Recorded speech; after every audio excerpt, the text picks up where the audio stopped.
మా పరలోక తండ్రి, పరిశుద్ధమైన దేవ, సత్యస్వరూపి, మహిమాస్వరూపి, ప్రేమస్వరూపి, దయాస్వరూపి, పరిశుద్ధుడా, మీ యొక్క నామానికి వందనాలు స్తోత్రాలు చెల్లించుకుంటున్నాం. దేవ, ఎక్కడెక్కడ వారమో నశించిపోయే మమ్మల్ని, మోగ విగ్రహాలను సేవించే మమ్మల్ని, సృష్టిని ఆరాధించే మమ్మల్ని, మీ మహా కనికరాన్ని బట్టి, అనాదికాల సంకల్పాన్ని బట్టి, భూమి పునాదులు వేయబడక మునిపే ప్రభువా దేవా, మీ యొక్క ఏర్పాట్లో మమ్మల్ని ఉంచుకున్నందుకు వందనాలు స్తోత్రాలు. అనేక మంది పరిశుద్ధులు, దైవజనులు కన్నీరు ప్రార్థన, తల్లిదండ్రుల కన్నీళ్ళు ప్రార్థనను బట్టి ప్రభువా రక్షించుకున్నావు. దేవా, మరి దేవా, నీ యొక్క ఇంటిలో కూడా ఉండే భాగ్యాన్ని ఇచ్చినందుకు వందనాలు స్తోత్రాలు. త్రోసివేయబడిన వారము, ఎన్నిక లేని వారము, దేవా, విద్యావిహీనులము అయిన మమ్మల్ని కనికరించారు, కృప చూపించారు. మీ యొక్క అనాదికాల సంకల్పంలో జ్ఞాపకం చేసుకుని యేసుక్రీస్తు ప్రభువారి పుణ్య రక్తం ద్వారా ప్రతి పాపం నుంచి విడుదల, విమోచన కార్యం జరిగించారు. వచ్చే తీర్పు భయంకరమైన నరకాగ్ని కోపము దాని నుంచి విడిపించారు ప్రభువా. స్వతంత్రులుగా చేసి సాతాను శృంఖాల నుంచి విడిపించి నిత్య రాజ్యానికి వారసులుగా చేసిన మీ ప్రేమను బట్టి వందనాలు స్తోత్రాలు చెల్లించుకుంటున్నాం ప్రభు దేవ. వ్యక్తిగత మరి నేను సాక్ష్యము ఈ దినాన్న స్త్రీల కూడికలో మరొకసారి పంచుకునే తరుణం ఇచ్చినందుకు వందనాలు ప్రభువా. ఇక్కడ కూర్చున్న వారిలోనూ, ప్రపంచంలో ఉన్న వారందరిలోనూ నేనా మరి అందరికంటే తక్కువదాన్నని, ప్రధాన పాపినని ఎరిగి మీ పాదాలను ఆశ్రయిస్తున్నాను. ఈ పాపిని రక్షించుకున్నావు, పరిశుద్ధాలుగా చేసావు. అంత మాత్రమే కాదు ప్రభువా, అనేకులకు ఉపయోగపడాలని నువ్వు ఇష్టపడుతున్నావు. అందుని బట్టి వందనాలు స్తోత్రాలు. మాకు కాదు యెహోవా, మాకు కాదు, నీ కృపా సత్యాలను బట్టి నీ నామానికి మహిమ కలుగునుగాక అని 115వ దావీదు కీర్తనలో మొదటి చరణంలో మా దావీదు మహారాజు పలికిన గొప్ప సత్యానికై వందనాలు. యేసుప్రభు వారు దేవ మహిమ పొందాలి, ప్రతి విషయంలో ఈ సాక్ష్యం ద్వారా మహిమ పొందాలి ప్రభువా. కాని మాటలు పడకుండా సహాయం చేయి. నీ కుమార్తె యొక్క గొంతుక, నాలుక, పెదవులను తాకండి. ఏ మాటలు అవసరమై ఉన్నవో అవే జ్ఞాపకం చేయండి ప్రభు. వచనాలను కూడా జ్ఞాపకం చేయమని, మరి నాకున్న మతి మరుపును కూడా క్షమించి మీ యొక్క రక్తంతో శుద్ధీకరించి అనేకులకు ఉపయోగపడేదిగా మరి నేను బిడ్డ గండలో ఉన్నారు మా కోరిన కారణంగా రికార్డ్ చేస్తున్నాం. ఇది చక్కగా రికార్డ్ అవునట్లు సహాయం చేయమని, మహిమ పొందమని, రక్షణ లేని బిడ్డలు రక్షించబడినట్లు, బలము లేని వారు బలపరచబడినట్లు మీరు రహస్య రాకడ కొరకు మమ్మల్ని అందరినీ సిద్ధపరచమని యేసుక్రీస్తు ప్రభువారి నామములో స్తుతించి ఘనపరిచి వేడుకుంటున్నాం తండ్రి. ఆమేన్.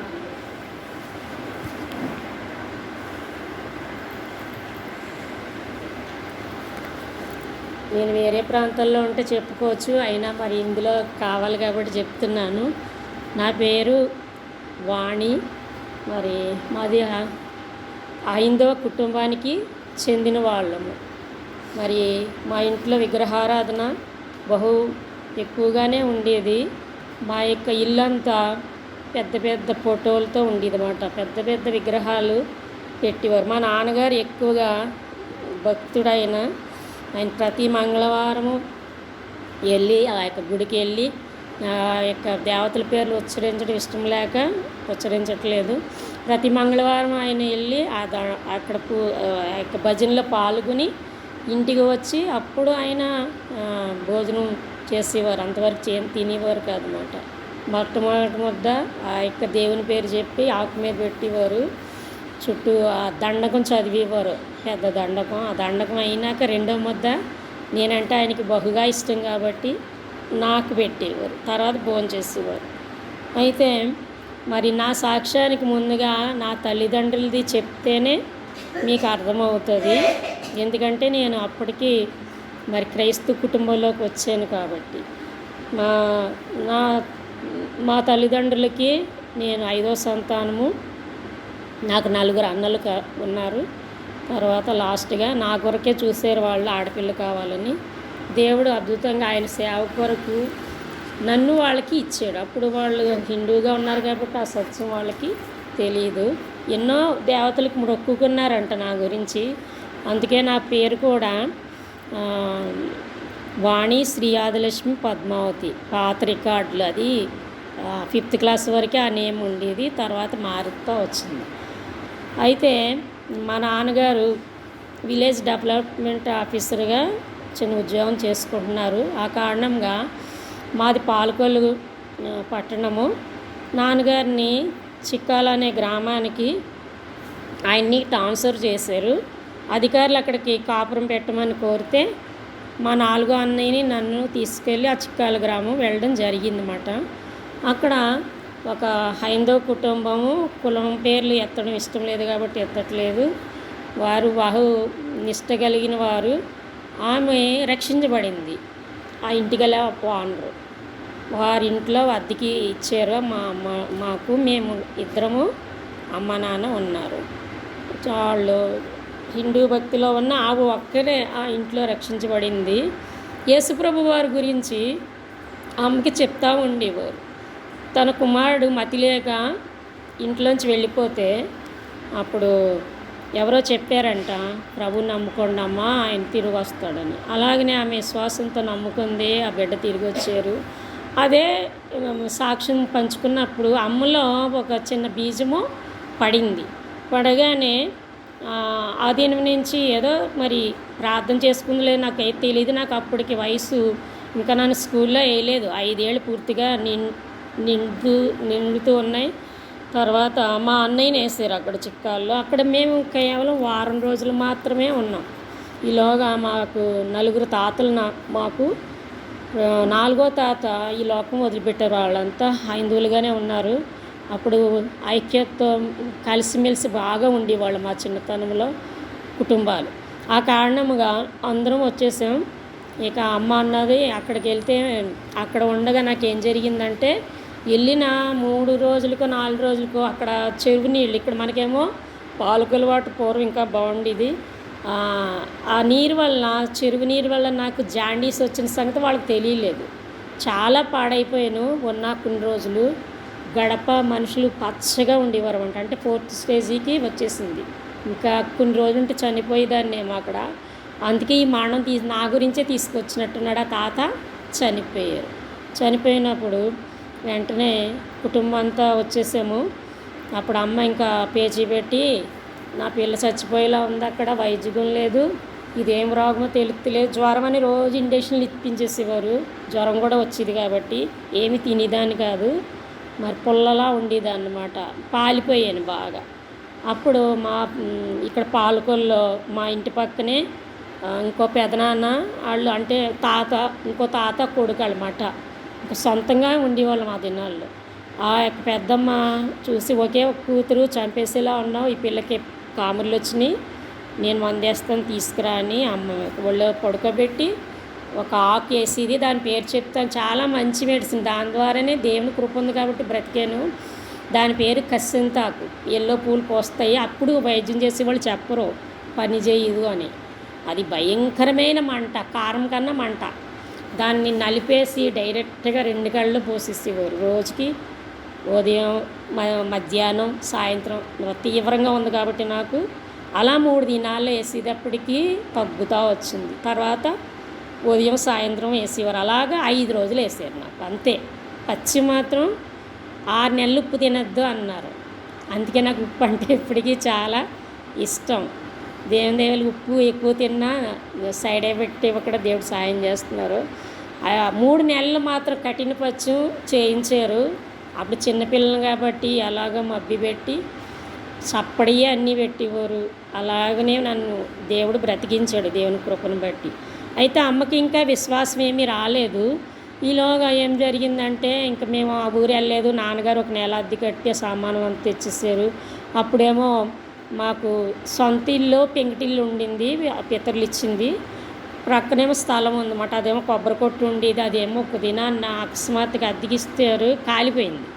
కాలిపోయిన తర్వాత ఇల్లేమో మేము 5గురం సరిపోవట్లేదు. నానమ్మ 80గురం, ఒకే గది, ఒక వంటగది ఉండేది, ఖాళీ స్థలం ఉండేది. అందుకొరకు ఇల్లు కట్టాలని ప్లాన్ వేసి పునాదులు మొదలుపెట్టారు. కానీ పని జరగట్ల. ప్లాను వాళ్ళు కౌరు పంపి, మీరు పలానా తారీఖుకి మీరు ఇల్లు పునాదులు వేసి లేకపోతే క్యాన్సిల్ అయిపోద్ది, మీకు మళ్ళీ ప్లాన్ రాదు అని కౌరు చేసేటప్పటికి అప్పుడే అమ్మకి యేసుప్రభు గురించినటువంటి వాంఛ పెరిగి ఆ, ఆ, తెలిసి తెలియంది ఆ గోతుల దగ్గర నేను చిన్నదాన్ని ఎప్పుడు అమ్మ కొంగు పట్టుకునే ఉండేదాన్ని.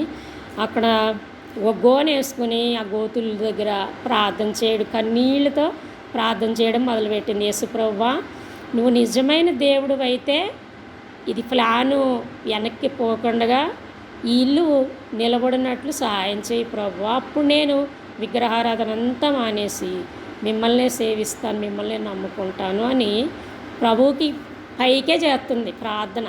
నేను అప్పటికి నాకు 6 ఏళ్ళు కాబట్టి ప్రతీది నాకు గుర్తుంది. అలా కన్నీళ్ళతో రోజు చేసేది. ఈలోగా మా వీధికి అదే వీధి చివర అమ్మమ్మ గారి ఇల్లు, ఆ వెనకాలని అదంతా బంధువులు వీధే. వెనకాలే మన హెబ్రోన్కి సంబంధించినటువంటి సహవాసము మందిరం ఉంది, బేతేల్ అనే మందిరం.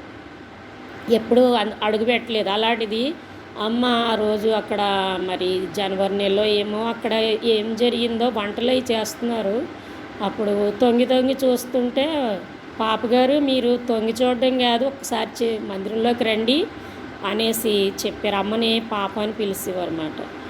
అలాగనే అప్పుడు అమ్మ నెమ్మదిగా నాన్నగారికి తెలియకుండా మందిరంలోకి వెళ్ళడము ప్రారంభించింది. కూడా నన్ను తీసుకుని వెళ్ళేది, చిన్నదాన్ని కాబట్టి. అలాగన బీజం పడింది, యేసుప్రభు వారి బీజం, నిజదేవుడు ఈయనే అని తెలుసుకుంది. అద్భుతంగా తను ఏదైతే ప్రార్థన చేసిందో ఇల్లు 1 నెలలో లేచిపోయింది పైకి.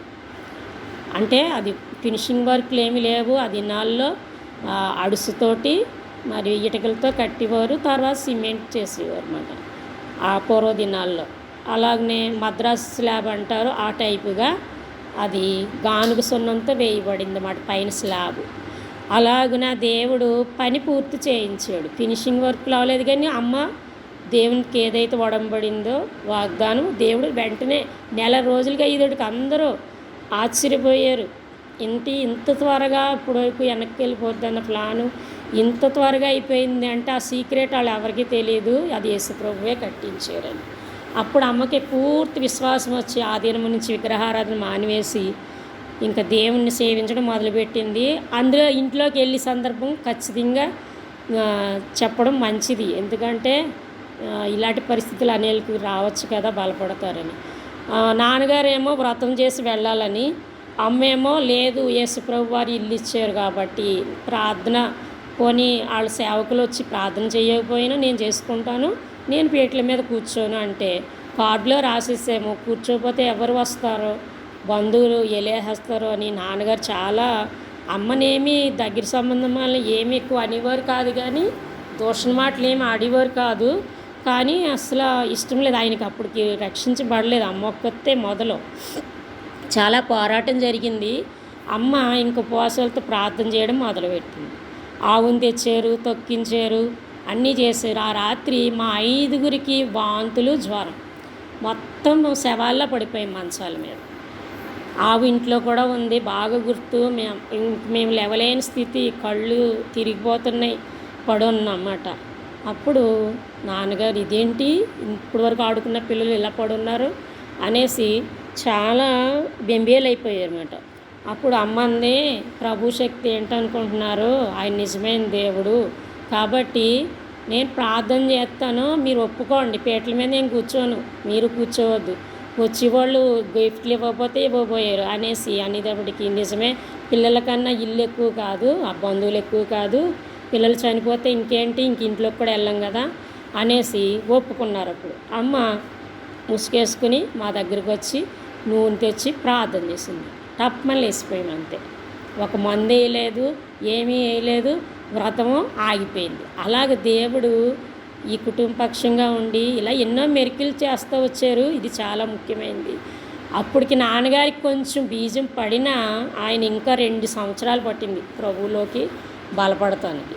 అది 77వ సంవత్సరంలో ఆ ఇల్లు ఓపెన్ అయిందన్నమాట. అప్పుడు అమ్మ బలమైన విశ్వాసం మారింది, కానీ తాను కూడా బొట్టు తీయలేదు. తీయకపోతే తను ప్రభువుని అంగీకరించింది.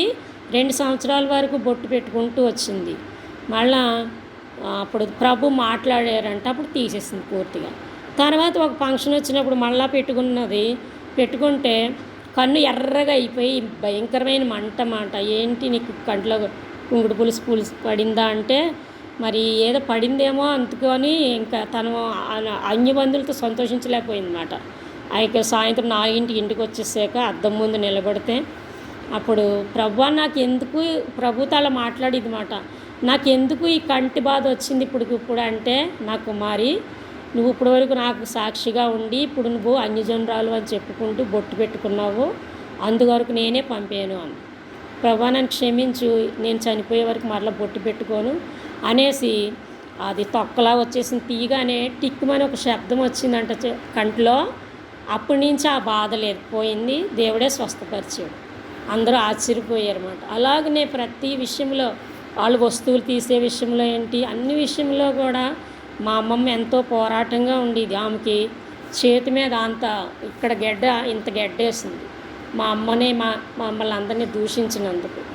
అప్పుడు దేవుడు తను ఒప్పించాడు. అది ఎన్ని డాక్టర్లకు చూపించినా ఎలాగో తగ్గట్లే. అప్పుడు వీళ్ళంతా ఉపవాసంతో ప్రార్థన చేసినప్పుడు ఒక ఆమె అలా వేసవకాలం ఆమె వాళ్ళ తాటాకిల్లు గుమ్మలో పడుకుని ఉంది అమ్మమ్మ బాధతో.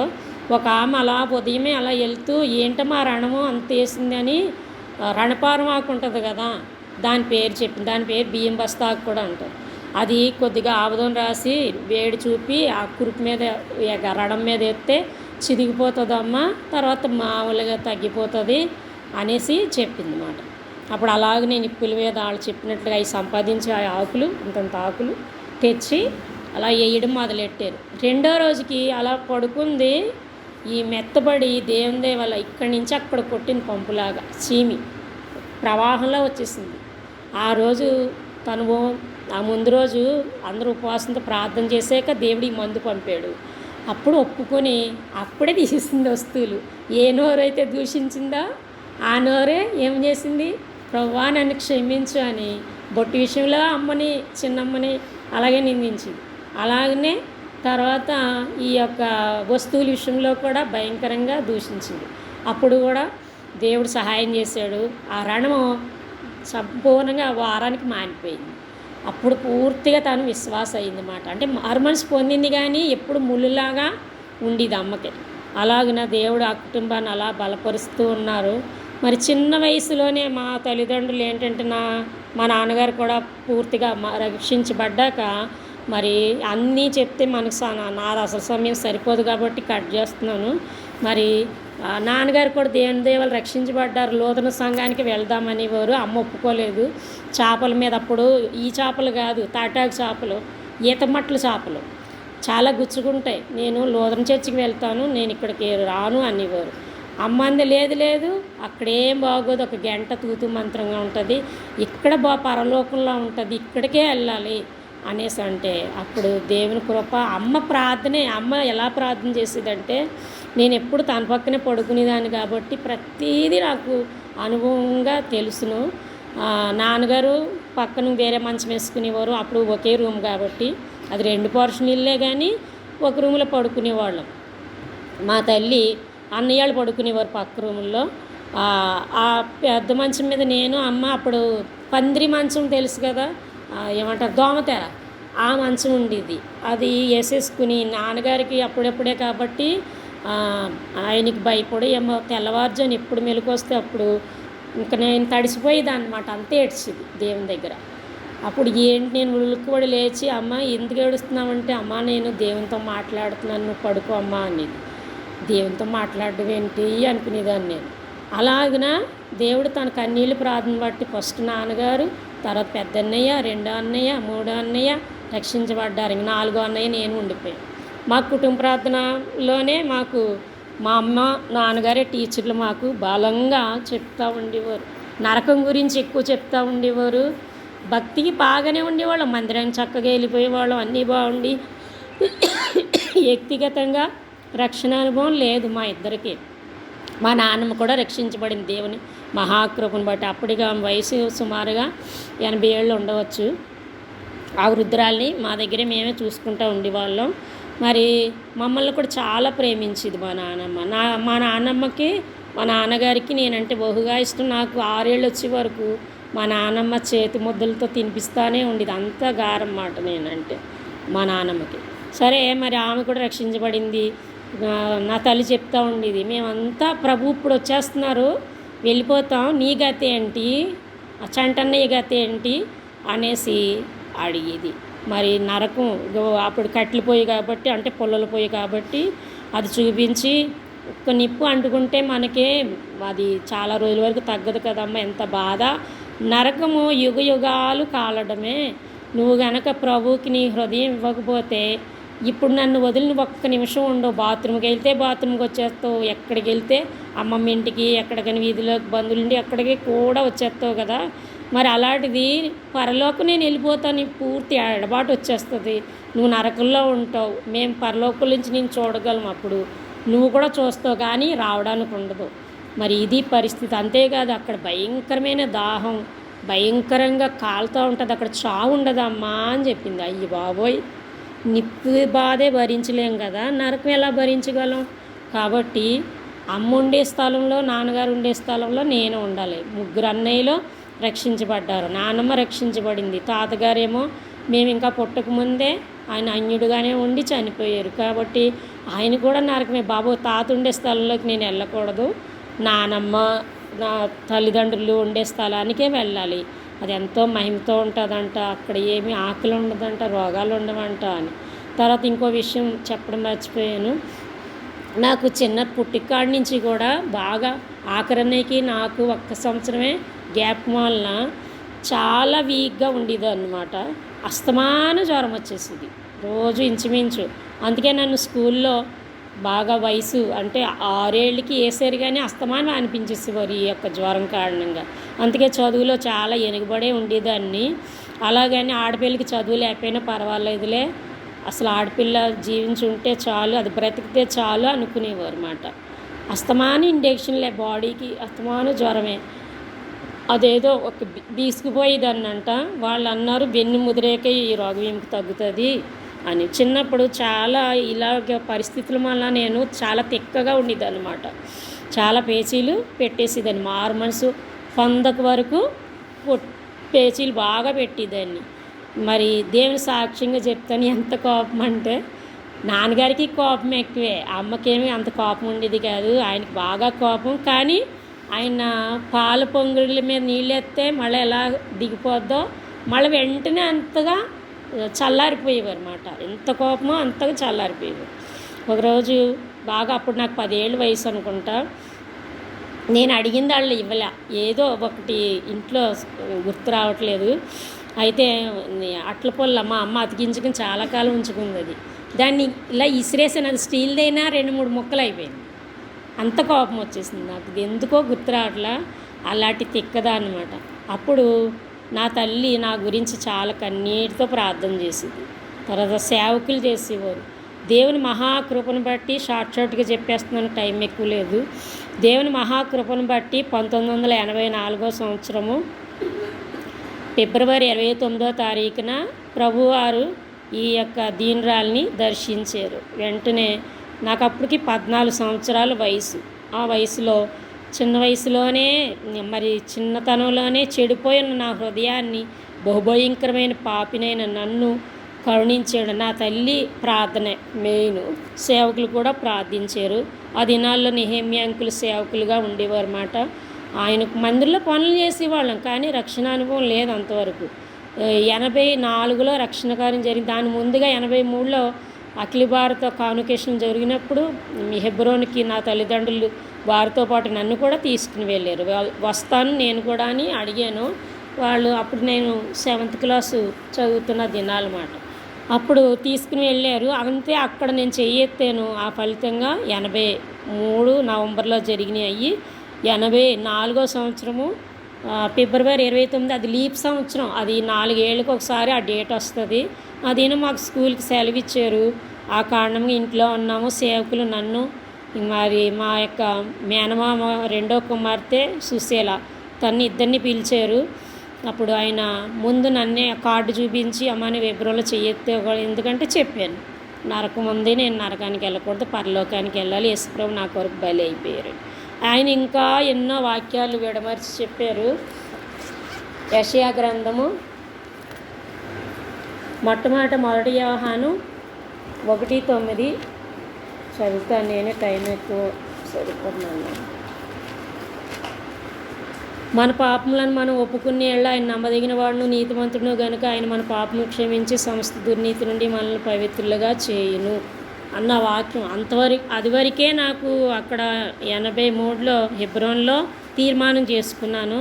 అది సంపూర్ణ నిర్ధారణ ఇక్కడ వచ్చాక మమ్మల్ని ఇద్దరిని పిలిచి అనేక వాక్యాలు చూపిస్తూ ఈ వాక్యం చూపించేదానికి పరిశుద్ధాత్మ దేవుడు నన్ను సంపూర్ణంగా ఒప్పింపజేశారు. వెంటనే తప్పు చేస్తే తల్లిదండ్రులు కొడితే ఎలా ఏడుస్తాము అలా నా పాపాల గురించి ఎంతగానో విలపించినప్పుడు మరలా ఇంకా అనేక వచనాలు చెప్పారు. అందులో ఒకటి గుర్తుంది.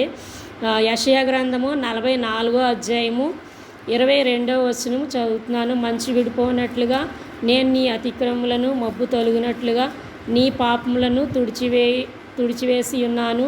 నేను నిన్ను విమోచించి ఉన్నాను, నా యొద్దకు మళ్ళుకునుము. అప్పటికే నేను తీర్మానం చేసుకుని సరిగా లేను కాబట్టి నేను నిన్ను విమోచించి ఉన్నాను, నా యొద్దకు మళ్ళుకునుము అని దేవుడు ఆదరణతో దైవ సేవకుల ద్వారా ఈ వచనాలు వినిపించినప్పుడు ఇలా తీసి చదవమన్నారు. ఇద్దరం చదివాము.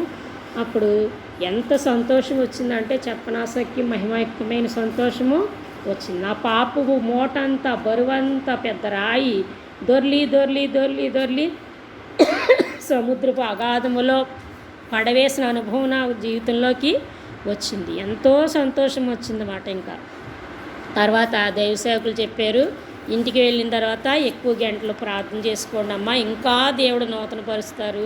మీకు చిన్నప్పుడు తప్పిపోయినాయి ఏ పాపాలు ఉన్నాయి అన్నీ చూపిస్తారు. అవి ప్రభు రక్తంతో కడుక్కోండి, ప్రభు మీకు తోడుగా ఉంటాడని ఆదరించారు. అదే దినాన్న ఏమన్నారంటే ఒక తెల్ల చేప ఒక నల్ల చేప పడింది వల్ల అని ఎంతో సంతోషించారు. నెహెమ్యా అంకుల్కి 60 మంది పిల్లలన్నమాట. తర్వాత అదే దినాన్న మరి ఒక అంకులు అంతర్వేదిపాల నుంచి మధుగారు నేను ఎప్పుడు చూడలేదు, అది ఎంత పుచ్చకాయ తెచ్చే చాలా పెద్దది. ఆయన ప్రేమతో మొట్టమొదటి వాళ్ళ పిల్లలకు పెట్టకుండా అది కోయించి మా ఇద్దరికే కొంచెం పెద్ద మొక్కే చెరుకు మొక్క ఎంత ఆయనకి ఆత్మల రక్షణ సువార్త బాగా చేసేవారు. మా అందరితో కూడా చేయించేవారు. సువార్త పనిలో చిన్నప్పటి నుంచి బాగా తిరిగేవాళ్ళు అన్నమాట. గ్రామాలకి 3 రోజులు 5 రోజులు క్యాంప్ వేసేవారు సమ్మర్ హాలిడేస్లో. అప్పుడు సువార్తలు బాగా తిరిగేవాళ్ళం. పైకి చూస్తే చాలా మంచివాళ్ళం, లోపల చూస్తే ఏమీ దేవునికి మంచివాళ్ళం కాదన్నమాట. కానీ ఆది నాన్న దేవుడు నూతన సృష్టిగా చేసాడు. ఇంటికి వెళ్ళాక వ్యక్తిగతంగా నేను మాకు 2 రూములు ఉండేవి కాబట్టి పక్క రూమ్కి వెళ్ళి అది ప్రార్థనా గది అని పేరు పెట్టుకున్నాం. అందులోకి వెళ్ళి చాపేసుకుని బైబిల్ పెట్టుకుని మోకాళ్ళుని ప్రభువుకి ప్రార్థన చేయడము 2-3 గంటలు ప్రార్థన చేసేటప్పటికి కన్నీళ్లతో అసలు నా యొక్క పాపాత్ములైన స్త్రీ ఒక చెంబుడు నీళ్లు కార్చిందేమో అని దైవసేవకులు చెప్తూ ఉండేవారు ప్రభు పాదాలు తడపడానికి. మరి ఆ దినాన నా కళ్ళ నుంచి నా లోపల నుంచి వస్తున్న నీరు అక్కడ మందిరంలోనూ చాలా కార్చాము. తర్వాత ఇంటికి నా వ్యక్తిగతంగా మరి ఒంటరిగా ప్రభు దగ్గర నేను అడిగినప్పుడు ప్రభా నా తప్పులన్నీ చూపించు, నేను మర్చిపోయి కూడా చూపించు అని అడిగితే ఒక సినిమా స్క్రీన్ ఎలా వస్తుందో బాల్యంలో అన్నీ అసలు గుర్తుండవు, అన్నీ అలా ఒకటి వచ్చేస్తున్నాయి. ప్రభా క్షమించవా అంటే అవి నిలబట్లా, అలా రీలుగా అలా వెళ్ళిపోతున్నాయి అన్నీ వెళ్ళిపోయి అన్నిటికీ క్షమించు ప్రభా అంటే అన్నీ వెళ్ళిపోయాక కేవలం వైట్ తెర మిగిలింది. కళ్ళు మూసుకుని ఉండగా జరుగుతుందన్నమాట ఇదంతా. అప్పుడు ఒక స్వరం హృదయంలోంచి వచ్చింది, నా కుమార్తె నీ పాపాలన్నీ నేను క్షమించేసాను, సముద్రపు అగాధంలో పారవేసాను, ఇప్పుడు నా సొత్తు అనేసి చెప్తే నేను ఇంకా ఎంత సంతోషం అంటే ఎగిరి గంతేసాను. ప్రభువా ఇంత నీచ బాబుని నా తల్లిదండ్రులు దుఃఖ పెట్టాను, ఇంతగా నన్ను ప్రేమించుకున్నావు ప్రభువా, ఇంకా చిన్నప్పుడే మిమ్మల్ని ఎరిగుంటే ఎంత బాగుండు అనేసి కన్నీటితో ఆనందంతో ఆ గదిలోంచి బయటకు వచ్చి నా తల్లికి మొట్టమొదటి చెప్పినప్పుడు నా తల్లి మందిరం నుంచి రాగానే నన్ను ఇద్దరు నా తల్లిదండ్రులు ముద్దాడారు. తర్వాత సేవకులు చెప్పారు, మీరు ఎవరితోనైనా అసమాధానంగా ఉంటే వెళ్ళి సమాధాన పడాలి అని చెప్పారు. అది కరెక్ట్ మారుమనసు. ఇప్పుడు పిల్లలు మారుమనసు ఎలా పొందుతున్నారు? తల్లిదండ్రులు బలవంతం. అది అసలు కన్నీరు వస్తుంది వాళ్ళ పాపాల గురించి, వాళ్ళు ఏం తప్పులు చేస్తున్నారు అది హెచ్చరించబడుతున్నారా? ఏదో అలాగనే ఉంటున్నారు. వాళ్ళ సరైన బీజం పడతలేదు. దేవుని మహాకృప ఉంది కాబట్టి బలమైన రీతిలో దేవుడు మమ్మల్ని నన్నును సంధించాడు. అప్పుడు మా యొక్క బంధువుల దగ్గరికి అందరి ఇళ్ళకి వెళ్ళి నాకు ఏ వరుస అవుతారో ఆ వరుసను బట్టి అక్క అన్న మరి చిన్నమ్మ అని ఇలాగా వాళ్ళని చేతులు పట్టుకుని, ఎందుకంటే నాకు నలుగురు పెదనాన్నలు, వారందరూ అదే విధిలో ఉంటారు, అన్యులు వాళ్ళంతా. వాళ్ళందరి చేతులు పట్టుకుని మీ అళ్ళ నేను అమర్యాదగా ప్రవర్తించేనా, ఏమన్నా మాట్లాడాను. బూతులైతే చిన్నప్పటి నుంచే రావు, ఎందుకంటే నాకు 6వ వయసు నుంచే ప్రభువులోకి వచ్చిన కారణంగా. మరి ఏమైనా దూషించాను, ఏమన్నా అన్నానంటే, అమ్మ నువ్వు ఇంత మంచిదాని వాడిని, నువ్వు మా వాళ్ళు ఏం తప్పు చేయలేదు, అయ్యయ్యో మా చేతులలో పట్టుకోకు అలాగని వాళ్ళకి తెలియదు కదా. అది నాకు ప్రభు సేవకులు ఏం చెప్తే అది తూచా తప్పకుండా ఇన్నివాళ్ళు తిన్నారు. అలాగన సమాధానం, మన దేవునితో మనము సమాధాన పడాలి, మనుషులు మనము కూడా సహోదరులుగా సిలువ మాట ఇది నిలువుదేమో మనకి దేవునికి సమాధానం. ఈ అడ్డకర్ర మనుషులకి అలాగ సిలువ అది చూపిస్తుంది. అలాగన సేవకులు ఏం చెప్తే అది సంపూర్ణంగా అది చేస్తే ఇంకా అప్పటి నుంచి దేవుడు నన్ను ప్రత్యేకపరిచేసాడు చెప్పాలి అంటే. మరి నాకు 16 సంవత్సరం ఎదుగుతున్నా, అయితే బాప్తిసాలు వెంటనే ఇవ్వలేదు, కానీ మాకున్నటువంటి నిజమైన మార్పును చూసి ఈ దినాలైతే ఇవ్వము, ఎందుకంటే బాప్తిసం అయ్యాకే ఆరాధన ప్రభు బల్ల. కానీ మా యొక్క పరిస్థితి చూసి సేవకులేమో ఆయనకి బాప్తిసం ఇవ్వడం భయం, నీటిలోకి ఎప్పుడు దిగలేదంట ఆయన, వేరే సేవకులతోటి పెద్ద సేవకులు తిప్పించేవాళ్ళు. అప్పుడు మాకేమో ఎంత మొత్తుకున్న బాప్తిసాలు ఇవ్వట్లేదు, మీరు ప్రార్థన చేస్తున్నారు, సంఘంలో ఆరాధన చేస్తున్నారు కదా, ఇంకా మీకు బల్ల ఆటంకం లేదని ఆయనే మాకు బల్ల కూడా ఇచ్చేవారు మా ఇద్దరికి. మేమిద్దరం ఎప్పటికీ రక్షించబడ్డాం పిల్లలు. అలాగున ఏ మీటింగ్కి మానేవాళ్ళం కాదు, ప్రతి మీటింగ్ పరీక్షలు ఉన్నా సరే దేవుడికే మొదటి స్థానం ఇచ్చేవాళ్ళము. ఇంటికి తాళం వేసి మరీ నియమ కూడికలు కాబట్టి దినాల్లో 10 అయ్యేది ఇంటికి వచ్చేటప్పటికి, అంటే లేటుగా మొదలుపెట్టేవారు, 7 గంటలకు మొదలుపెట్టేవారు, 10 అయ్యేది. ఎంత టైం అయినా ఇంకా మందిరము స్కూలు ఇంతే, ఎలా పెంచారు మమ్మల్ని దైవికంగా. అలా ఎదుగుతున్నాం. 16 సంవత్సరం వచ్చేటప్పటికి దేవుడు స్పష్టంగా నాతో మాట్లాడాడు, అన్యజనుల భోజనాలు నువ్వు చెయ్యొద్దు అని వాక్యం ద్వారా. అప్పుడు నేను దేవునికి లోబడ్డాను. ఎంతో శోధనలు వచ్చినాయి. అంటే నా తల్లిదండ్రులు విగ్రహాలను అర్పించి తింటామని కాదు, కానీ వివాహ సమయంలో జస్ట్ వాళ్ళకి వెళ్ళి కనబడి భోజనం చేసి వచ్చేవారు, ఆ పెళ్ళిళ్ళు కూడా ఉండేవాళ్ళు కాదు. నేను అలా కూడా వాళ్ళకి ఏ ఫంక్షన్లు వచ్చినా కూడా, పుట్టినరోజైనా వాళ్ళ మెచ్చుర్లైనా వాళ్ళ వివాహాలైనా ఏదైనా కూడా ప్రభు ఇచ్చిన తీర్మానాన్ని బట్టి ఆ దినం నుంచి నేను మొత్తంగా మానేసుకున్నా. నేను మాత్రమే కాదు, మా పిన్ని, తర్వాత ఏమో మా యొక్క వాళ్ళ పెద్ద కూతురు, మేము ముగ్గురం ప్రత్యేకించబడ్డాం. కొద్దిగా మాకు శ్రమలు వచ్చినాయి, హేళన చేశారు, ప్రభు నమ్ముకున్న వాళ్ళు కూడా హేళన చేశారు. అయినా ప్రభు పడిపోకుండా నిలబడడానికి దేవుడు శక్తి ఇచ్చారు, ఎందుకంటే ఆయన సేవ చేయడం దేవుని చిత్తం కాబట్టి. దేవుడు అనాదికాల సంకల్పంలోనే చదువు తక్కువ, కేవలం 10th క్లాస్ మాత్రమే చదివించారు నన్ను. అప్పటికే నాకు సత్యవంతో నాకు 14 సంవత్సరాల వయసులోనే ఆయనతో వివాహము కుదుర్చేశారు. అప్పుడు దినాలను బట్టి వాళ్ళు, నా తల్లి మా 5గురికి నిరుపేదలనే చేసింది, ఉన్నవాళ్ళని చేయలేదు. 3వ అన్నయ్యకే వేరే అదర్ క్యాస్ట్ కాబట్టి క్యాస్ట్ కూడా చూడలేదు. తర్వాత ఆ అన్నయ్యకే వేరేగా కొద్ది ఉద్యోగస్తులు దొరికారు, కానీ నిరుపేదలను చేసింది మా 4 సంబంధాలు. మేము కూడా ఏమీ సనగలేదు, గొణగలేదు. ప్రభువా, నీ తల్లిదండ్రులు మాకు మేలు చేస్తారు, మాకు ఏమి కీడు చేయరు కదా, అది నీ చిత్తం కాబట్టి మేము లోబడతాం అని మా తల్లిదండ్రులకి ఎంతో విధేయత చూపుతూ వాళ్ళు ఏమంటే అదే చేసేవాళ్ళం. సేవకులు ఏదంటే అదే వింటూ వచ్చేవాళ్ళం. తర్వాత 90లో మాది మ్యారేజ్ అయింది. మాది కొండమార్పులు, మా యొక్క 2వ అన్నయ్యకి మరి నాకును. అలాగనే మా తోరింట్లో ఆయన ఫస్ట్, తర్వాత 2 చెల్లెళ్ళు, అలా పెద్ద చెల్లికి మా 2వ అన్నయ్యని. ఆ విధంగా 1990 సంవత్సరము మార్చి 27వ తారీఖున పరిశుద్ధ వివాహం వైజాగ్ శాలెంలో అయింది. వాళ్ళిద్దరూ అక్కడే జాబ్ చేస్తున్న కారణంగా అక్కడ విశ్వాసులు అప్పుడు మార్టిన్ అంకుల్ ఆ దినాల్లో అక్కడ దైవ సేవకులుగా ఉన్నారు. అప్పుడు వారు బాగా అలవాటు కాబట్టి అక్కడే చేసుకుంటామంటే అప్పుడు ఇక్కడి నుంచి బంధువులు కొంతమంది తీసుకుని అక్కడే వివాహం జరిగింది. తర్వాత నాకు వ్యక్తిగత విషయంలో ఏం జరిగిందంటే వివాహమైన 3 రోజులకే మరి మార్టిన్ అంకులు ఇక్కడ కృతజ్ఞత కూడిక పెట్టడానికి వచ్చారు. అమ్మ సత్యము మరి ఇప్పటికే మందిరంలో 2 ఏళ్ళు ఉన్నాడు, తను అలవాటు కదా, తను కూడా ప్రతి వారం మందిరానికి ఎర్లీగా వచ్చేస్తాడు, తనతో పాటు నువ్వు కూడా ఉదయం 7 అంటే 7 గంటలకు వచ్చేయాలా అని ఆదివారం పూట అని ఆయన దైవజనులు పెద్ద సేవకులు మార్టిన్ గారు అంటే బక్సింగ్ అంకుల్ గారి చేత 6 అభిషేకించబడిన వారిలో 6 ఒక ఆయన మార్టిన్ సత్యనాథం అంకుల్. ఆయన దగ్గర ఆయన సుమారు 11 సంవత్సరాలు ఉన్నట్టున్నారు. నేను వివాహం అయ్యాక మొత్తం 7 సంవత్సరాలు వైజాగ్ శాలెంలో మందిరంతో అతుక్కుని ఉన్నాం. మరి ఇక్కడ కూడా నాకు మందిరం అంటే చాలా ఇష్టము. వివాహం అయిన కాడి నుంచి వివాహం అవ్వకముందు ప్రభువుని నేను ఏదైతే ప్రార్థన చేసేదాన్నో ప్రభువుకి ఇష్టమైంది అవి నా జీవితంలో నెరవేరుతూ వచ్చినాయి. ప్రభువా నీ ఇల్లు అంటే నాకు ఎంతో ఇష్టం కాబట్టి దూరమైతే నీ అమ్మకుడికి వెళ్ళలేము, సిటీ కదా అది, కాబట్టి మందిరానికి దగ్గరలో వివాహాన్ని ముందు చేసుకున్నాను ఈ ప్రార్థన.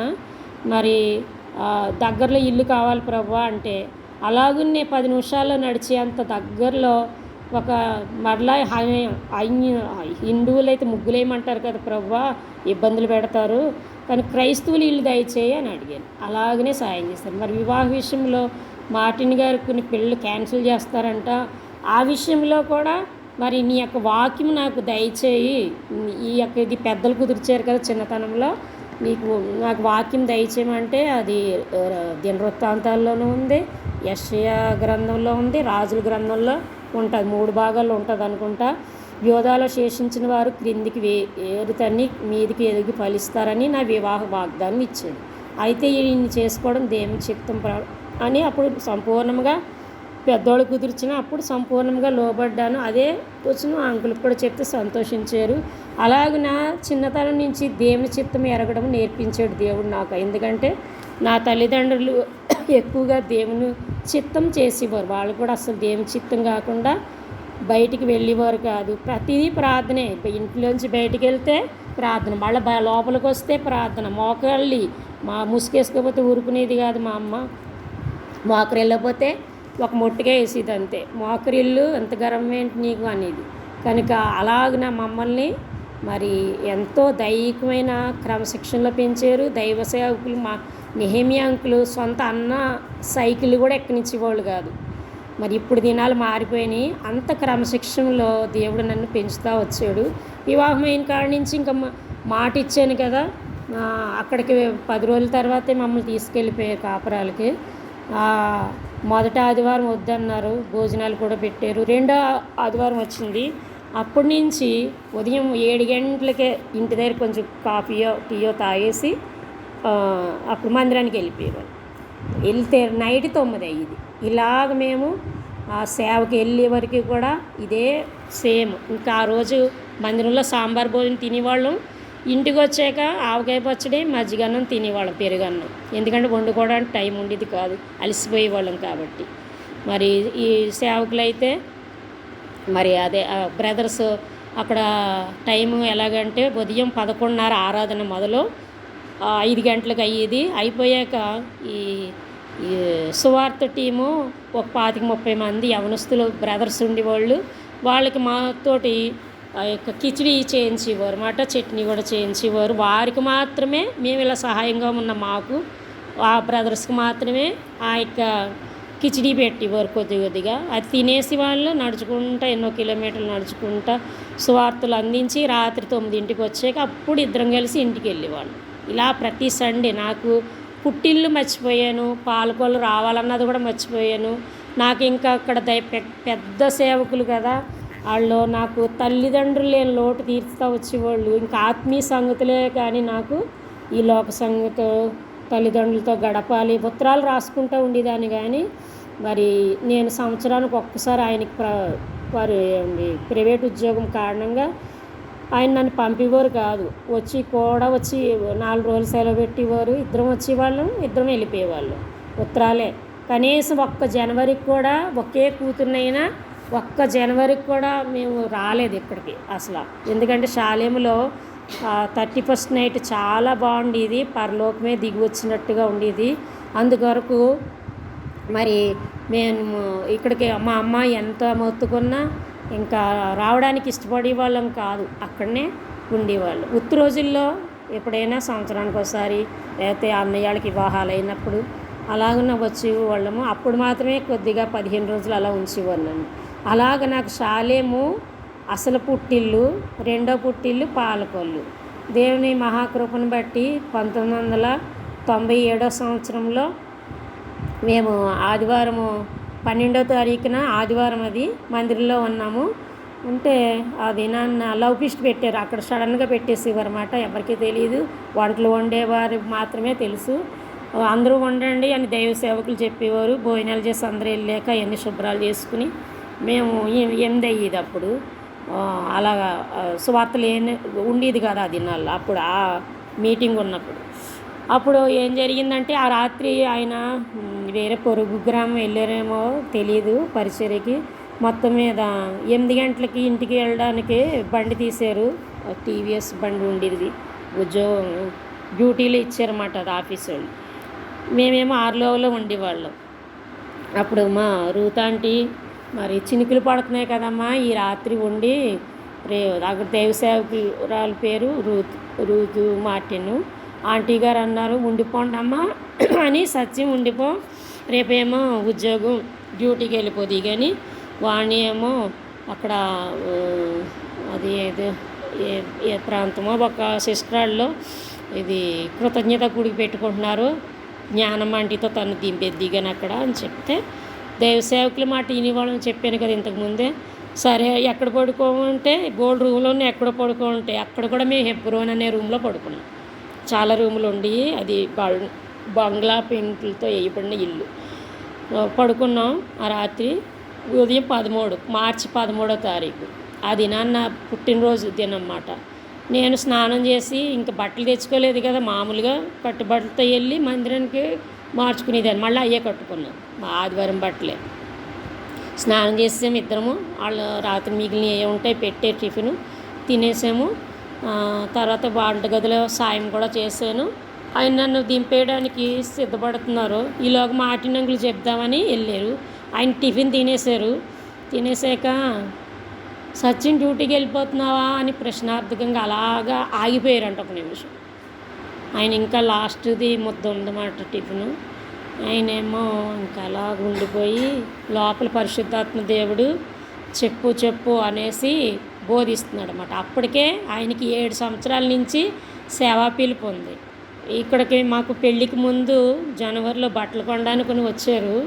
వీళ్ళు మేము కలిసి పాలకొల్లు కొనుక్కున్నాం. అప్పుడు నా యొక్క సాక్ష్యం అడిగారు అన్న, అది చెప్తలేదు కానీ సేవకు వస్తావన్న మాట నాకు గుర్తులేదు. నిజంగా సేవకు వస్తావని అప్పుడు అడిగాను, ఒప్పుకుంది అని చెప్తారు కదా అస్తమాన అన్న.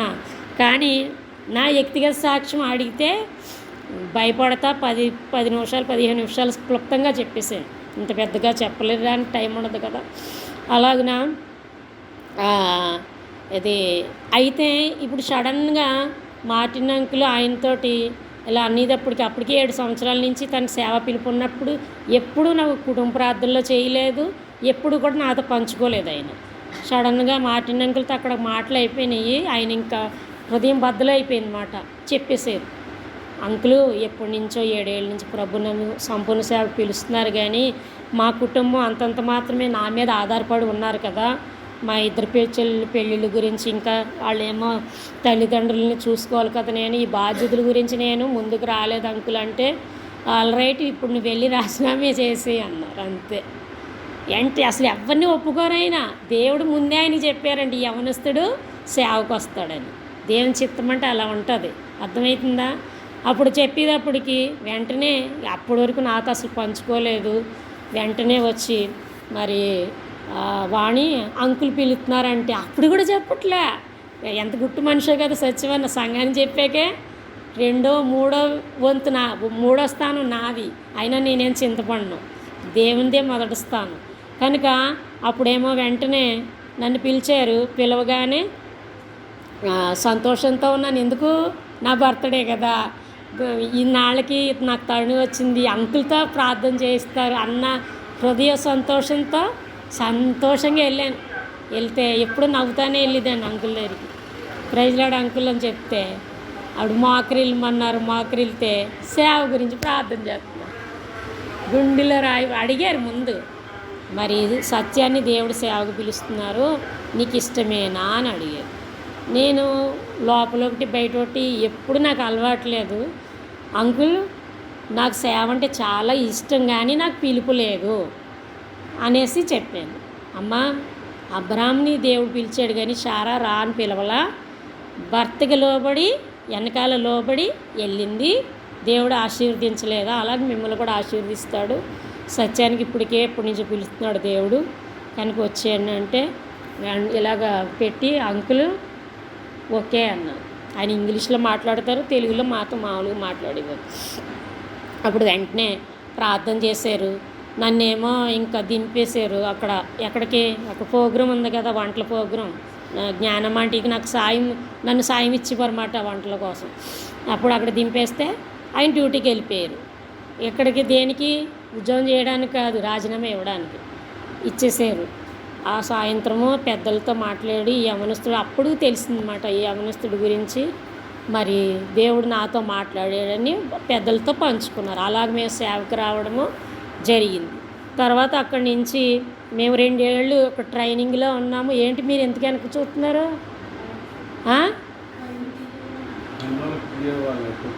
పనులకి ఇచ్చేసాం కదా ఇందాక, ఇందులో ఎక్కేస్తుంది అంతా. కనుక మరి ఆ విధంగా 95వ సంవత్సరంలో మార్చి 13 సేవకి వచ్చాము. ఆయన రిలీవ్ అయ్యాక వద్దాం అనుకుంటే వాళ్ళు ఒప్పుకోలేదు. సరే అన్నారు, రిలీవ్కి 2 నెలలు పడుద్దంట. వాళ్ళు ఒప్పుకోకుండా అక్కడ వాళ్ళకి చాలా కష్టం అన్నమాట. ఎవరో సహాయకులు ఉండేవారు కాదు. నేను అన్ని పనులు చేస్తాను వాళ్ళకి తెలుసు కాబట్టి ఏం చేశారంటే, అప్పుడు జోన్ అన్న వాళ్ళ ఫ్యామిలీ ఉండేది మాట మార్టిన్ అంకుల్ వాళ్ళతో.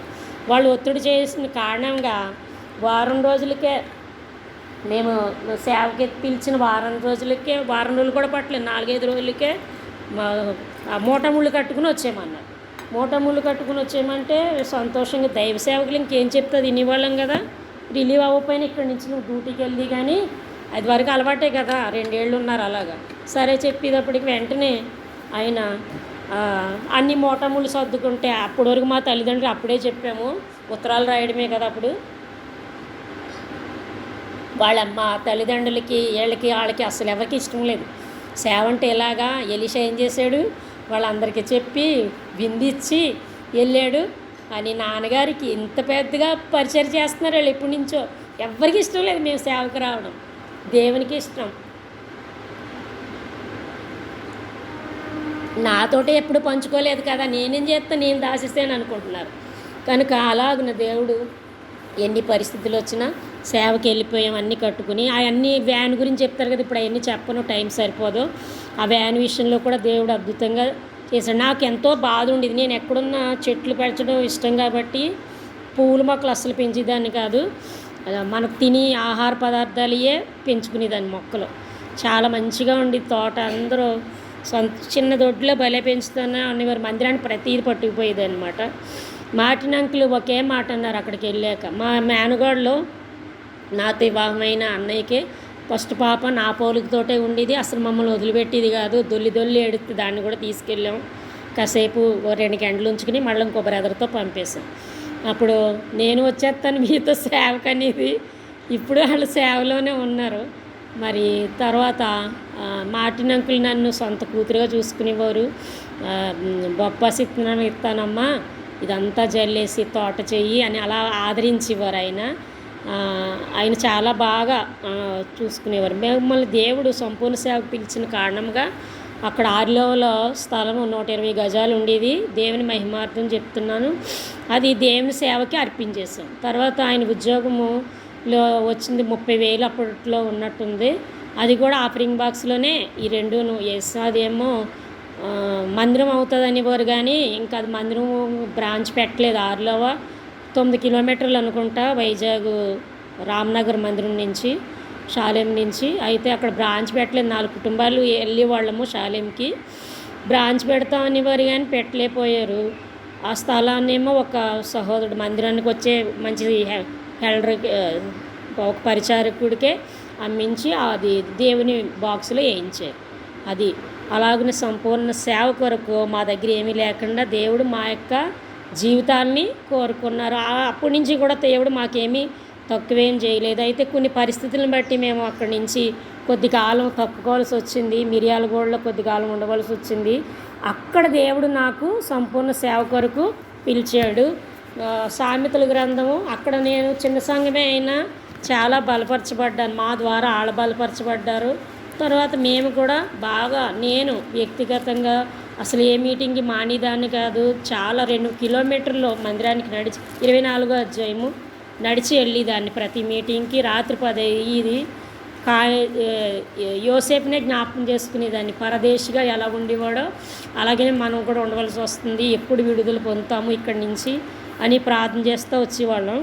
నాకు సేవ కొరకు సామెతల గ్రంథం 24వ అధ్యాయము 10-11 వచనాలు వాగ్దానంగా ప్రభు పిలిచారు. దీని ద్వారా శ్రమదినము నీవు కృంగిని ఏళ్ళ చదవండి, నీవు చేతగాని వాడవగదువు, చావునికై పట్టుకున్న వారు నీవు తప్పించుము, నాశనమందు పట్టుకు జోగుచున్న వారు నీవు రక్షింపవా. ఇలాగా దేవుడు మాట్లాడితే ఆ డేట్ వేసుకుని ఆ పాత బైబిల్లో ఈయన వచ్చాక చెప్పాను. తర్వాత మరలా మార్క్స్ వార్తలో, మత్తయి వార్తలో తన ప్రాణాన్ని ఒకడు సర్వలోకాన్ని సంపాదించుకుని పోగొట్టుకుంటే ఏం ప్రయోజనం అని ఒకటి. రెండోది ఏంటి, ఇప్పుడు తీస్తే లేట్ అవుతుంది. అలాగే దేవుడు నీ ప్రాణము కన్నా ఎక్కువగా దేన్ని ప్రేమించొద్దు, దాన్ని నువ్వు వదిలిపెట్టు, నీ ప్రాణం గురించి ఇదొక నేను చూసుకుంటాను, నా సేవకు రా అని స్పష్టంగా మాట్లాడితే నేను ఈ వచనాలు చెప్తే ఆయన అన్నారు, సరే దేవుడు నేను పిలుస్తున్నాడు, ఇప్పుడు నాతో కూడా కుటుంబ ప్రార్థనలో మాట్లాడాలి, అప్పుడు మనం వెళ్తాం. తాత్కాలికంగా తప్పుకున్నాం కానీ మళ్ళీ తప్పిపోతే అది ఎంతో అవమానము అని అంటే, అప్పుడు యోహాను సువార్త 21వ అధ్యాయం మా కుటుంబ ప్రార్థన భాగం మాట. దేవుడు ఎలాగ దేవుని చిత్తమో కనుగోవాలని నేర్పించాడు. 21వ అధ్యాయంలో ఈ సీమోన్ పేతురు తప్పిపోయాడు కదా, 3 పర్యాయాలు అడుగుతాడు. అది మా బాధ. ఇంకంతే ప్రార్థన చేసి ప్రభువా ఈ దినమే మీకు అర్పించుకుంటున్నాం అనేసి అక్కడ స్థానిక సేవకులు చెప్తే ఆయనేమి ఇక్కడ బోర్డు సేవ ఉంది ఇక్కడే చేయండి అని, ఆయన బ్రాంచ్ సంఘాలు ఉన్నాయి ఇక్కడే చేయండి అని. తర్వాత ఆయన పేరు ఐజక్ గారు. హెబ్రోన్కి బెంజమిన్ అంకుల్ ఉండేవారు అక్కడ, ఆయనకి రాస్తే ఆయన ఐజక్ నీ దగ్గరే ఉంచుకో, నీకు బోర్డు సంఘాలు ఉన్నాయి కదా, ఇప్పుడు భార్యాభర్తను తీసుకోవట్లేదు, బ్యాచిలర్లే తీసుకుంటున్నాం అన్నారు. ఈయనకి కళ కూడా వచ్చింది, అది నెరవేరింది. ఈలోగా మేము వెయిట్ చేస్తున్నాం ప్రభు కొరకు కనిపెడుతుంటే మా రెండో అన్నయ్య, నాతో కుణమార్పులు అయింది అన్నాను కదా, ఆ అన్నయ్య ఫ్యామిలీ మమ్మల్ని చూడడానికి వచ్చారు పిల్లలతో, మిరియాలు కూడా వస్తే అప్పుడు ముహూర్తంకులు కవర్ చేశారు. ఇక్కడ పాడేరు సంఘం సేవకులు కోరుతున్నారు, మిమ్మల్ని వేస్తారంట మీరు ఒప్పుకుంటే అని. మేము మార్టిన్ అంకుల్ చేసిన ఏరియా కదా, మేము ఎలాగా బాగోదు కదా, ఒకళ్ళది ఆక్రమించుకోకూడదు కదా అలాగా అనేసి సంశయిస్తూ ఉంటే వాక్యం అడిగితే పిలిపి 4:13 నన్ను బలపరచువాని యందు నేను సమస్తము చేయగలనని వాగ్దానం దేవుడిచ్చాడు. అది కుటుంబ ప్రార్థనలోనో ఆయన వ్యక్తిగతంలోనో ఆ వాగ్దానాన్ని పట్టుకుని అప్పుడు సరే అని వాళ్ళకి మా అన్నయ్యతో కవర్ చేయించాం. వెంటనే మొట్టమొదట అది సంవత్సరం మర్చిపోయాను, అది 80 కాదు 99 డిసెంబర్, అంటే 99 అంటే 2000 కదా ఇంచుమించు అప్పుడు అనుకుంటా. పాడేరు మొట్టమొదటిసారిగా పరిచర్యకి వేసి మమ్మల్ని సేవకులుగా కూడా డిక్లేర్ చేశారు. అప్పుడు మూర్తంకులు వాళ్ళ దగ్గరికి కలిసి వాళ్ళు పంపారన్నమాట మమ్మల్ని. ఫస్ట్ నాకు ఘాటి ప్రయాణం పడదు కాబట్టి ఇది ఇచ్చారు, ఏది మాకు చేతకు ఉండేది, దాని మీద వెళ్ళాము. అంటే ట్రైన్కి ఏమో అనకాపల్లి వరకు వచ్చి అక్కడి నుంచి ఆ బండి మీద వెళ్ళి బండిని అక్కడ వదిలేసి అక్కడ పరిచయం చూసుకుని తిరిగి వచ్చేసాం. తర్వాత ఆయన వెళ్ళి అక్కడ కూడా రిజైన్ ఇచ్చేసి సంపూర్ణ సేవకు మరలా వచ్చారన్నమాట. తప్పిపోయి మరలా సంగతి చెప్తున్నాం. మొదటి స్థలము పాడేరు. అక్కడ 3.5 సంవత్సరాలు బహు భయంకరమైన చలి, వర్షం. అక్కడ అంతా గిరిజనులు, మరి చాలా కఠినం. మేము వెళ్ళినప్పుడు సంఘము 7 మొత్తం 89 ఉండేవారు అన్నమాట. 5 పెద్దోళ్ళు, మిగతా వాళ్ళు పిల్లలు. ఎంతో ఆయన ఉపవాసంతో పొద్దున్నుంచి సాయంత్రం వరకు ఏం తినకుండా ఉపవాసంతో ఉండేవారు. అప్పటికే నాకు ఈ టెన్షన్ వల్ల షుగర్ వచ్చింది నా బాడీలో. అందుకొరకు నేను వారానికి ఒకసారి ఉపవాసం ఉండాలని తీర్మానం చేసుకున్నా. అలా కలిసి ప్రార్థన చేసేవాళ్ళం. దేవుడు అద్భుతంగా ఆ కష్టాన్ని, దేవుడు ఎండిన స్థలాన్ని నీటి మడుగులుగా చేశాడు. మరి సేవకులు సత్యమానకు కూడా ఎన్నో వాగ్దానాలు ఇచ్చాడు. అందులో ప్రభువా నువ్వు సేవకు పిలుస్తున్నావు, ఆ వాగ్దానం ఏంటి అంటే పాడైపోయినటువంటి పట్టణాలు నూతనంగా స్థాపిస్తావు, వచనాలు చేపిస్తే లేట్ అవుద్దని క్లుప్తంగా చెప్తున్నా అని బలపరిచాడు. అలాగనే అనేక పాడైపోయిన బ్రతుకుల్ని దేవుడు ఈ సేవా పరిచర్లో కడుతూ వచ్చాడు. దేవునికే మహిమ. మరి తప్పిపోయిన గొర్రెల్ని తిరిగి సమకూర్చాడు. అక్కడ పరిచర్య అయిపోయింది, సమాధానంగా వచ్చేసాం. మరలా నర్సీపట్నం ప్రాంతంలో అక్కడ కొత్తకోట అనే గ్రామంలో సుమారుగా 7 సంవత్సరాలు పరిచర్య చేయడానికి సహాయం చేశాడు. ఎక్కడ వెళ్ళినా కట్టడాలు, మందిరాలు కట్టడాలు, పాడైపోయిన కుటుంబాలని నూతనంగా స్థాపిస్తామని దేవుడిచ్చిన వాగ్దానాన్ని ఆయన వాగ్దానం సంపూర్ణంగా నెరవేరుస్తూ వచ్చారు. అక్కడ కూడా చిన్న సంఘము దేవుని దేవాలు అక్కడ కూడా అభివృద్ధి చెంది బ్రాంచ్ సంఘం ఏర్పడింది. అక్కడ కూడా అనేక ఆత్మలు వచ్చి, నూతన ఆత్మలు వచ్చి, తర్వాత తప్పిపోయిన గొర్రెలను కూడా దేవుడు సమకూర్చేవాడు. అందరికీ మాదిరిగా ఉండాలి. పెద్ద దైవజనుల దగ్గర పెరిగిన కారణంగా దేవుడు ఆ కృప ఇచ్చి, మరి బాహ్యంగా మాకు సంతానం ఇవ్వలేదు. దేవుడు అది కూడా నాకు ఆ చింత తీసివేసి ఆయన హృదయంలో నాతో మాట్లాడాడు ఆత్మలో. ఏమనంటే మరి నీకు ఆత్మల్ని ఇస్తాను అనేసి. అప్పుడు నేను దేవుని దగ్గర ఒక వరం అడిగాను, ప్రభా ఎక్కడ ఏ ఊర్లో ఎక్కడ సంఘంలో మమ్మల్ని ఉంచినా పర్వాలేదు, అక్కడ సండే స్కూల్ పిల్లలందరూ రక్షించబడాలి పరిచర్యలో, ఆ వరం దయచే ప్రభా అంటే ఇంతవరకు ప్రభు ఆయన వాగ్దానాన్ని నెరవేరుస్తూ వచ్చారు, పరిచర్యను ఆశీర్వదిస్తూ వచ్చారు. మరి తర్వాత అక్కడ కూడా మందిరాలు కట్టి ఇవన్నీ అయిన తర్వాత శత్రువు పనిచేశాడు. అది మన మేలుకే, కీడులో మేలు. ఎప్పుడు యోసేపుని ద్వేషిస్తే అనేకులు మేలుగా మార్చిన దేవుడు మా విషయంలో కూడా కీడులో మేలు పెట్టి అక్కడ రీతిలో పాలకులకు వస్తానని ఎప్పుడు కళ్ళలో కూడా అనుకోలేదు.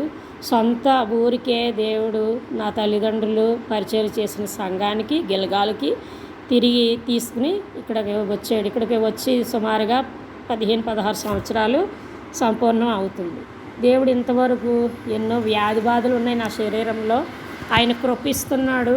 ఇక్కడ కూడా సంఘంలో విశ్వాసులు ఎంతో సహకారులుగా మాకు ఉంటారు, సహోదర సహోదరులు పిల్లలు. ఉదయకాలం ఆదివారం అయితే మరి ఉదయకాలం కుటుంబ ప్రార్థన కలిగి ఉంటాం. అన్ని కుటుంబాలు ఇక్కడే కలిగి ఉంటాము. సుమారుగా 40 మందిగా వస్తారు. అందరము మరి పనులు చేస్తారు, అన్ని పరిచయాలు చేస్తారు. అంతా ఎంతో సంతోషంగా ఉంటుంది. ఇక్కడ 9 గంటల నుంచి ఆరాధన మొదలవుతుంది. కాబట్టి అన్ని పరిచర్యలలో దేవుడు ఎంతో సహాయం చేస్తున్నాడు. నేను ఎప్పుడు ఊహించలేదు అసలు దేవుని సేవకి పిలువబడతారని. కానీ చిన్నతనంలోనే దేవుడు నాకున్న ఆశలు, నాకు బాగా చిన్నతనంలో ఏముండేదంటే మా కుటుంబాల్లో పెద్ద కుటుంబాలు కూడా ఉండి వాళ్ళని చూసి మరి బాగా రిచ్ కుటుంబంగా ఉండాలి అన్న ఆశతో ఉండేదాన్ని. అయితే దేవుడు మా పిన్ని కుటుంబాన్ని అలాగా బాహ్య రీతిలో రిచ్ కుటుంబంగా చేసి అనేకులకి యోసేపుల ఆశీర్వాద కుటుంబంగా మార్చాడు. వాళ్ళ బిడ్డల ద్వారా, కుమారుడు ద్వారా అది నెరవేర్చబడింది. మమ్మల్ని అయితే ఆత్మీయ రిచ్తనంలోకి తీసుకొచ్చాడు. దేవుని మహాకృపే. నేను ఎప్పుడు అనుకోలేదు నాకు కొంచెం చదువుకుని టీచింగ్కి వెళ్ళిపోవాలనుకునేదాన్ని. నా తల్లిదండ్రులు చదివించిన కారణంగా దేవుడు సండే స్కూల్ పరిచర్య, బీబీఎస్ పరిచర్య అప్పగించాడు. ఇంకా ముందుకి దేవునికి నమ్మకమైన సేవకులముగా మరణం వరకు నమ్మకంగా ఉండాలి. బడా నమ్మకమైన మంచి దాసుడు అనే వంతులో ఉండాలని మా ఇద్దరు ఆశ. ఆయన పేరు సత్యం, నా పేరు వాణి. ముందున్న సేవా పరిచర్య కొరకు భారంగా మీరందరూ ప్రార్థనలో కోరుకుంటున్నాం. మేము తప్పిపోకుండా ఇంకా అనేకుల రక్షణార్థము దేవుని మహిమ కొరకు మేము వాడబడాలని. ప్రతి సంఘంలో పాడేలోనూ ఎన్నో శ్రమలు పొందాం, కొత్తకోటలో కూడా ఎన్నో శ్రమలు పొందాము. ఆ శ్రమలన్నీ మహిమకరంగా మార్చాడు. అక్కడ ఎంతో ప్రయాసపడి కట్టివాళ్ళం. ఇక్కడ కట్టిన మందిరాన్ని దేవుడు ఇచ్చాడు. అక్కడ నీళ్ళు కూడా మాకు ఎక్కడ పాడేలోనూ నీరు కొరత, కరెంటు కూడా ఉండేది కదా ఎక్కడ ఉన్న. తర్వాత కొత్తకోటలో కూడా నీటి సమస్య. తర్వాత దేవుడు ఇక్కడ అన్ని సమృద్ధి కలిగి చోటికి మమ్మల్ని వాగ్దానం ఇచ్చి నీ పితల దేశంలోకి నిన్ను తీసుకుని వెళ్తానని వాగ్దానం ఇచ్చాడు ప్రభు. ఆ విధంగా నెరవేరుస్తున్నారు. మా తల్లిదండ్రులు మరి దేవుని 2017లో నాన్నగారు మహిమలోకి చేర్చబడ్డారు. భక్సింగ్ అంకుల్ మహిమలో చేర్చబడిన దినం ఆ దినము ఆయన కూడా అప్పుడే చేర్చబడ్డారు. తర్వాత అమ్మ 2019లో అనుకుంటా ఆగస్టు 5వ తారీఖున ఇద్దరికి 11 నెలల గ్యాప్. వాళ్ళిద్దరూ మహిమలోకి వెళ్ళారు. అప్పుడు కూడా ప్రభు ఎన్నో వాగ్దానాలు ఇచ్చి మరి యుగ సమాధి ఆ వాగ్దానం చదువుదాం. నాకు వ్యక్తిగతంగా 2017లో ఇచ్చారు. ముందే నా తండ్రిని పిలుచుకుంటానని ప్రభువుకి తెలుసు కాబట్టి ఆయన అంటే బాగా నేను ఒకళ్ళొకళ్ళు పెన వేసుకుని అంత ప్రేమ అన్నమాట. మత్తయి సువార్త 28వ అధ్యాయము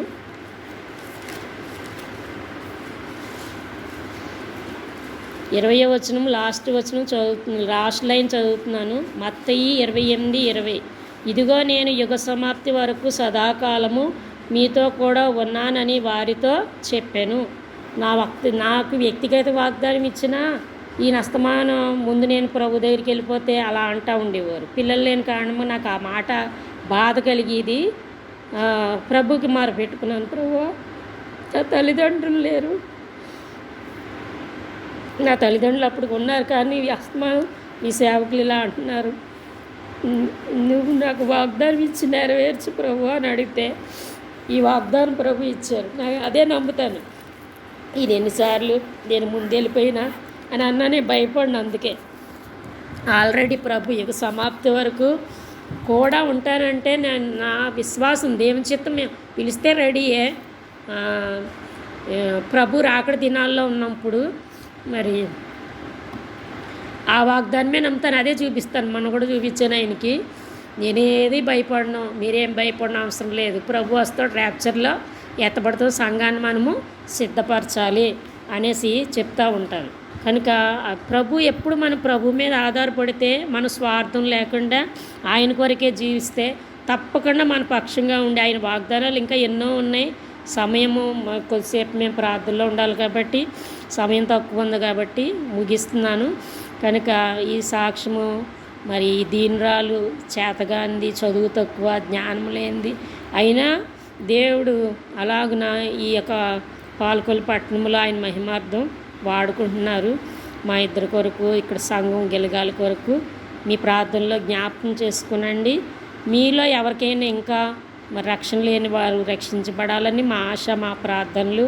ఎవరైనా ప్రభు మీకు సేవకి పిలుస్తూ ఉంటే ఆలస్యం చేయవద్దు. దేవుడు తరుణం ఇచ్చినప్పుడు వాగ్దానం అడగండి, ప్రభు నెరవేరుస్తారు.